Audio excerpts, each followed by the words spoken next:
Rian Johnson. A bit of Morton's research came out a while ago, and it made some headlines.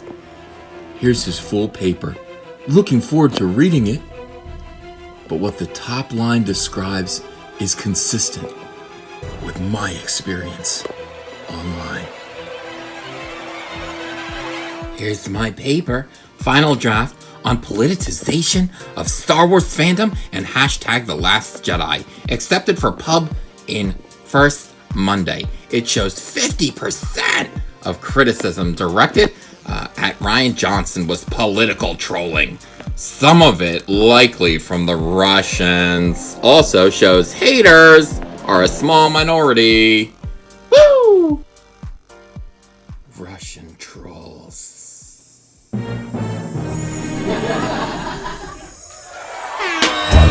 I started this gangster show. Mr. Motherfucker, thanks I get. Hello, I started this gangster show. And this the motherfucker, thanks I get. Hello. Welcome to Comic Artist Pro Secrets. You're listening to Ethan Van Sciver.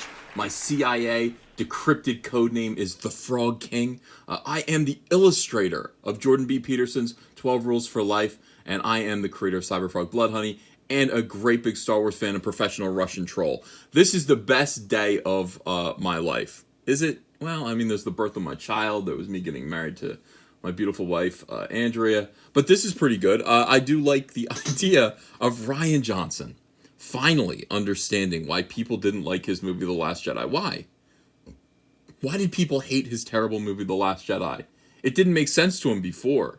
But slowly, after watching MSNBC and the Rachel Maddow show, every single day for the past year and a half, things are starting to make sense in Rian Johnson's circular head. It's all starting to come together. Certainly, it couldn't be just because the movie was bad.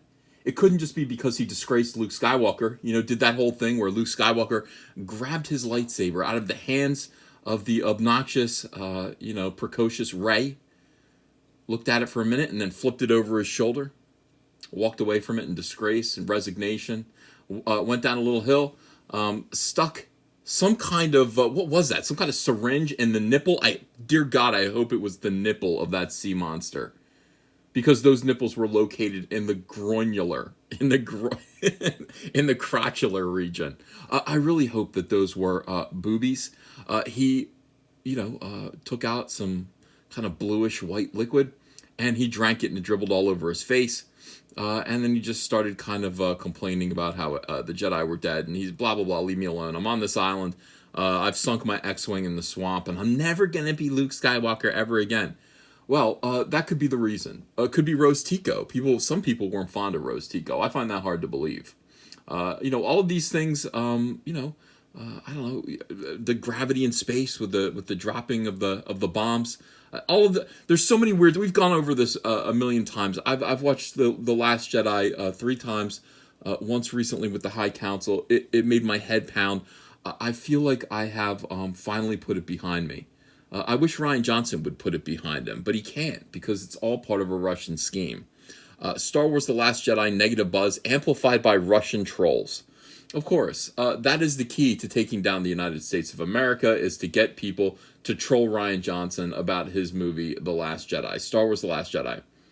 If the Russians accomplish this, they will do what Ronald Reagan couldn't do. Ronald Reagan had a Star Wars program too in the 1980s, didn't he? Aimed at the Russians. Well, that didn't work for Ronald Reagan. We never really got that off the ground, although it did topple the Soviet Union. Instead, the Russians have launched their own Star Wars plan, right at Rian Johnson's round head. Boom, like the Death Star. No, it hasn't worked. It hasn't worked because Rian Johnson has figured it out with some help of some weirdos. He has learned that this has all been Russian trolls all along. Let's read about this a little bit. An academic paper. By the way, Hollywood Reporter is becoming more and more garbage tier every day. But you have to. You have to report on this. You have no choice. It's ridiculous. All right, so half of the criticism aimed at Rian Johnson was politically motivated. Oh, I see. Did Star Wars The Last Jedi destroy the franchise and permanently rupture the fandom, as its critics, melodramatically, have accused it of doing? Niet, I tell you. According to a new academic paper by researcher Morton Bay, the answer is clearly no. Clearly no. It's no. This has all been a facade. It's all been a ruse, a Russian ruse, a Russo ruse. The paper titled "Weaponizing the Haters." Oh my God, weaponize us. We do hate The Last Jedi. We do find Rian Johnson to be kind of a despicable person when it comes to being a creative force. His energy is purely evil and negative. I wish that we could be weaponized. I would like. Let's see. What kind of bodysuit? Like when you say weaponizing the haters, I immediately imagine an awesome kick-ass upgrade, like weaponized armor upgrade, in which I can be even a more effective Russian troll. Talking about Star Wars, I would like to. There would be a separate action figure for me. There'd be your Ethan Van Sciver action figure that would look like this.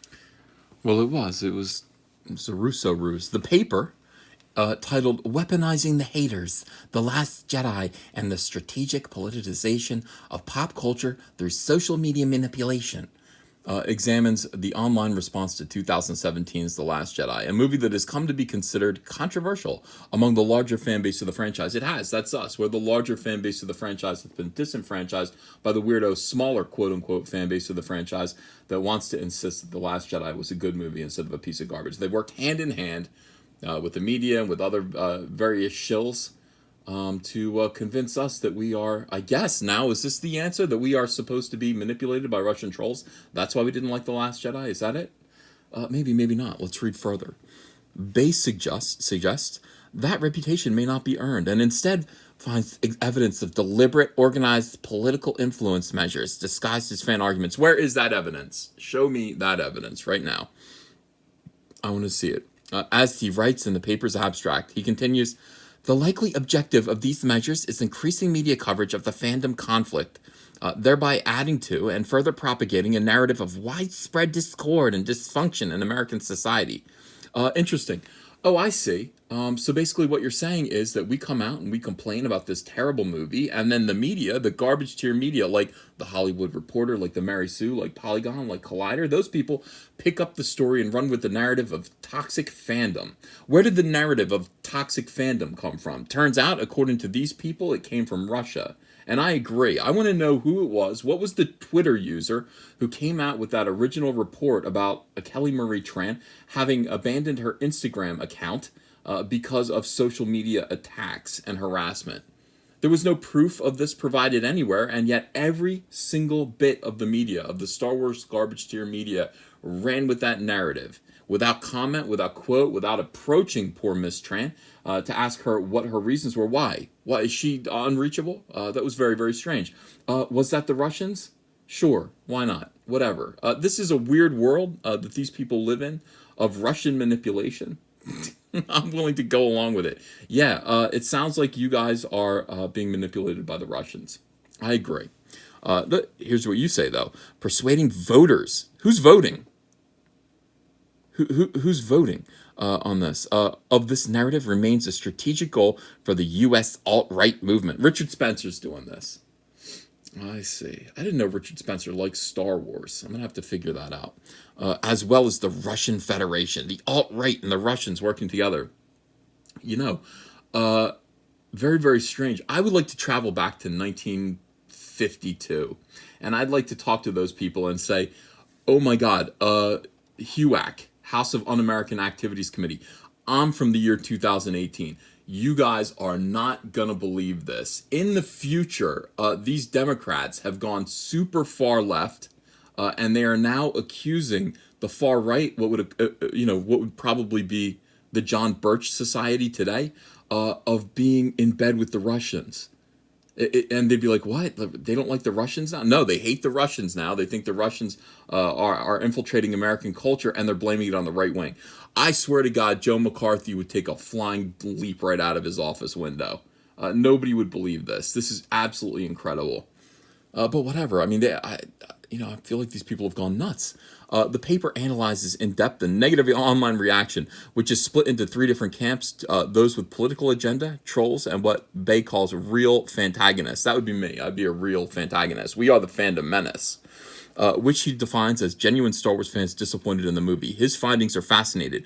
Overall, 50.9% of those tweeting, so over 50%, just by a skosh, tweeting negatively about the movie, was likely politically motivated or not even human, he writes, noting that only 21.9% of tweets analyzed about the movie had been negative in the first place. A number of these users appear to be Russian trolls, Bay writes of the negative tweets.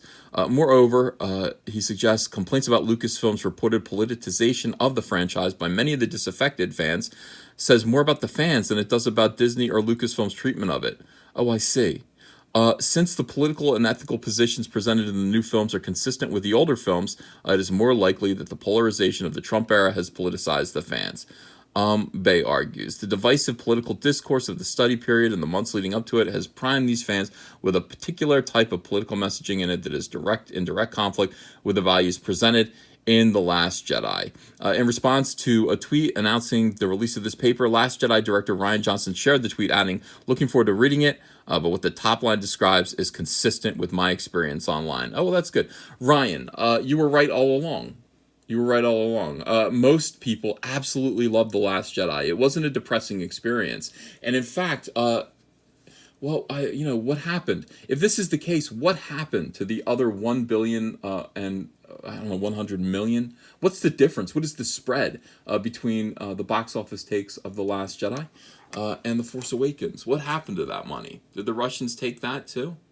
Or did Lucasfilm funnel that money straight over to the Russians? What exactly is going on here? Paranoia abounds. Let me just suggest that at the end of the day, this isn't as big of a deal, Ryan, as the election of Trump. And though it might be in your head, though you might be seeing Russian spies and Russian trolls under every crevice, around every corner, in every nook and cranny, it might just be that this movie sucked and people really, really hated it. And something that had been important to people culturally for about 30 years was pretty much destroyed, disgraced, and made ugly by your movie, which was callous and cynical, flippant and rude, just left people with a bad taste in their mouths. And that's real. I mean, that's a real thing. That isn't Russian inspired. The Russians probably don't really care, but if anyone is sowing discord and weirdness, it would have to be people who are supporters of yours, who are insisting that the fans have become toxic. No, we can be whatever we want to be, honestly. There's no such thing as a toxic fan. We're just looking to purchase a product. We're looking to actually be a part of Star Wars fandom, of this community, and enjoy Star Wars again. But a bunch of Muppet heads have taken it over, and they are driving it into the ground. And bear with us. Bear with us if we complain. And turn off Rachel Maddow, you idiot. Hey, want to follow me on Twitter? Okay, cool. I'm at Ethan Van Sciver. Talk to you there. Show your friends you support independent comics while showing the world who you back in the fight against the swarm with the brand new Cyberfrog t-shirt from Crypto Fashion and Comic Artist Pro Secret. Sizes come in small to 5XL, and take your choice of colors between navy blue, white, and black. And if you haven't yet, go ahead and order the Fandom Menace, Go Get Daddy's Belt, Tico, and Soilo t-shirts as well. Link is below in the description. You're going to look great. People love these shirts. They fit wonderfully. Thank you very much. If you enjoyed this video and want to become part of this community, subscribe to this channel by clicking the Laughing Man face logo right on your screen. Ring the bell for notifications as well. You'll never miss a live chat. And stay tuned, another video by Comic Artist Pro Secrets is coming right up.